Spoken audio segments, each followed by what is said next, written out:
warahmatullahi wabarakatuh. Kembali lagi dalam video pembelajaran Matematika Peminatan kelas 12. Pada video kali ini kita akan melanjutkan prasyarat dari materi distribusi binominal. Pada video sebelumnya kita sudah membahas tentang kombinasi dan peluang. Nah, sekarang syarat yang ketiga itu dalam distribusi binominal adalah variabel acak.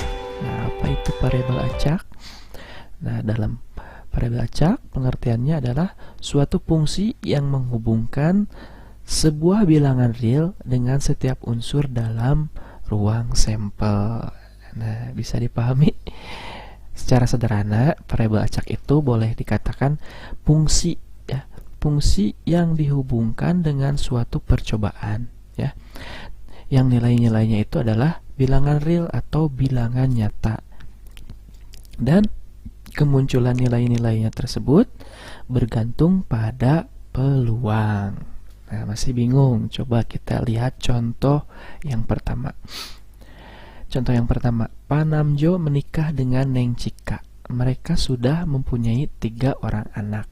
Nah, kita di sini akan menghitung atau memprediksi 3 orang anak ini perempuan semua atau laki-laki semua atau campur atau anak pertama laki-laki, anak kedua perempuan, anak ketiga perempuan atau bagaimana. Nah, kemungkinan-kemungkinan tersebut kita tulis terlebih dahulu dalam sebuah tabel ya. Misalkan ini anak pertama ya.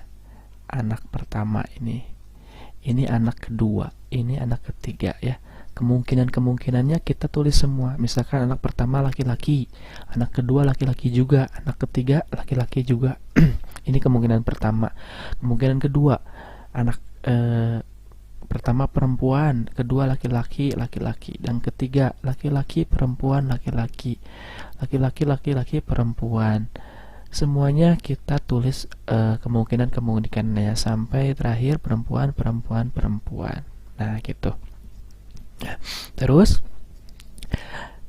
kita definisikan variabel acak menurut kita sendiri ya, mau menghitung yang mana. Misalkan di sini banyaknya anak perempuan Panamjo dengan Neng Cika. Nah, variabel acak X-nya kita definisikan sendiri ya.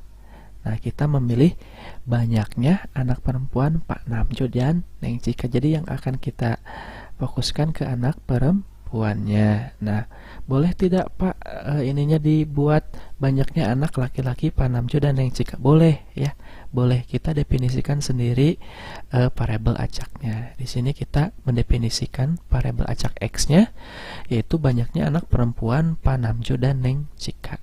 Nah, kemungkinan banyak anak perempuannya. Nah, kita bisa lihat nilai variabel acaknya 0 ya. Variabel acaknya 0 berarti di sini tidak ada perempuannya ya. Nilai variabel acaknya 0 kan yang didefinisikan perempuan. Nah, nilainya itu 0 berarti laki-laki semua ya, tidak ada perempuannya. Mana laki-laki semua? Nah, ada satu ya di sini. Laki-laki, laki-laki, laki-laki, tidak ada perempuannya. Nilai variabel acak 1. Jadi perempuannya itu ada 1. Nah, pilih yang mana perempuannya ada 1. Nah, ini kan 1 PLL, LPP, dan LLP. Nah, perempuannya kan ada 1 nih, 1, 1, 1. Berarti ruang sampelnya ada 3. Nah, yang ketiga nilai variabel acak. Nah, anak perempuannya ada 2 ya, berarti PP-nya ada 2. Nah, ini ya, PP berarti LPP, ini LPP, terus PLP ini ada 2 anak perempuannya, terus PPL. Nah, ini ya, berarti ada 3 ya ruang sampelnya. Sekarang anak perempuannya ada 3, berarti yang mana? Berarti ini ya, anak perempuannya ada 3, PPP. Nah, bisa dipahami? Kita ulang ya. Di sini anak perempuannya 0, berarti laki-laki semua. Berarti di sini ada 1 ruang sampelnya. Di sini anak perempuannya 1. Nah, berarti cari yang anak perempuannya 1. Oke, berarti ini ada 3. Nah, di sini anak perempuannya ada 2, berarti cari yang perempuannya 2. Di sini ada 3 ya ruang sampelnya. Anak perempuannya 3. Nah, berarti PP. Ya, terus udah ya sampai 3. Udah sampai 3 kita hitungnya. Karena Panamjo dan Neng Cika ini hanya mempunyai 3 orang anak. Ya, jadi sininya sampai 3. Kalau 4 berarti sampai 4 di sininya ya. Kita cari ruang sampelnya. Seperti itu. Nah, X menyatakan variabel acak ini X besar ya. X besar. Jadi variabel acak itu dilambangkan dengan huruf besar. Di sini kita memakai X besar. X menyatakan variabel acaknya. Nah, variabel acaknya yang mana? Nah, ini 0, 1, 2, 3 ya, anggotanya 0, 1, 2, 3. Nah, X menyatakan variabel acaknya. Jadi X sama dengan 0, sama dengan 1, sama dengan 2 ya. Nah, ini harusnya X-nya X kecil ya. Ini X kecil. Nah, ini X kecil, salah. Jadi X besar itu menyatakan variabel acaknya, sedangkan X kecil, di sini tulis X kecil itu menyatakan nilainya. Nah, nilai X-nya kan 0, 1, 2, dan satu lagi 3 ya. Bisa dipahami? Nah, ini yang dimaksud variabel acak. Selanjutnya, terdapat 7 kelereng merah dan 3 kelereng putih. Diambil 2 kelereng sekaligus. Nah, dalam sebuah wadah misalkan terdapat 7 kelereng merah dan kelereng putih. Nah, kita akan mengambil 2 kelereng sekaligus ya.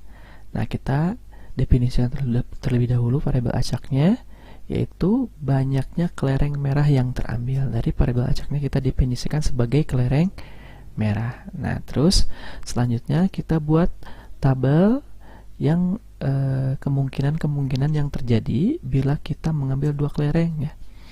Misalkan kemungkinannya bisa dua-duanya merah ya, jika kita mengambil 2 kelereng sekaligus, atau yang kedua bisa merah putih ya, atau putih merah, atau putih putih. Nah, ini kemungkinan-kemungkinan yang bisa terjadi ya. Ini kemungkinan-kemungkinan yang bisa terjadi.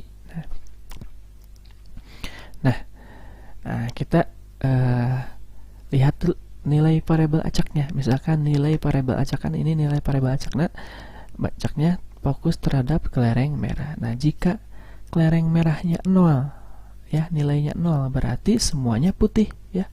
Putih-putih ada 1 ya di sini ya, putih-putih.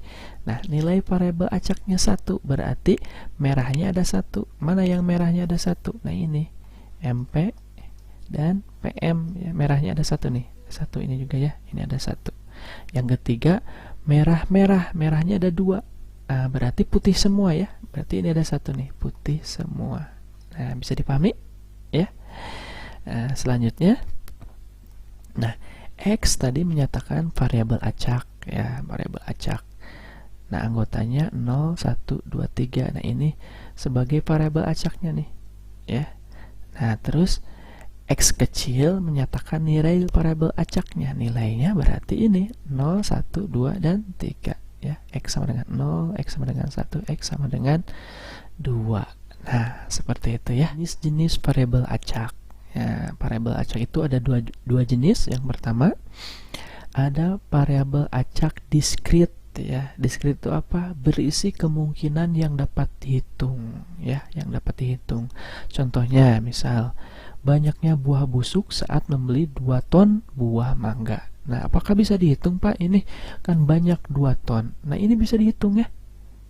Walaupun 2 ton sangat banyak, tetapi bisa dihitung kan? Walaupun penghitungannya sangat lama, tetapi ini bisa dihitung. Nah, itu yang dimaksud variabel acak diskrit. Jadi kemungkinan-kemungkinan yang dapat dihitung ya. Yang kedua, variabel acak kontinu ya. Kontinu berisi kemungkinan sebaliknya dari yang diskrit yang tidak dapat dihitung. Contoh misalkan banyaknya bilangan real pada selang 0,1 ya, walaupun 0,1 kecil, real itu kan banyak. Misalkan dalam sebuah garis bilangan, real itu titik-titik sini kan, titik-titik menggabung itu jadi sebuah garis. Nah, di titik-titik itu ada sebuah nilai, misalkan 0,001, 0,005, 000, terlalu banyak ya. Nah, itu tidak dapat dihitung ya. Kok Pak beda dengan yang tadi? Nah, karena ini terlampau banyak. Jadi bilangan real itu bilangan yang sangat banyak sekali dalam sebuah selang ya, atau dalam sebuah garis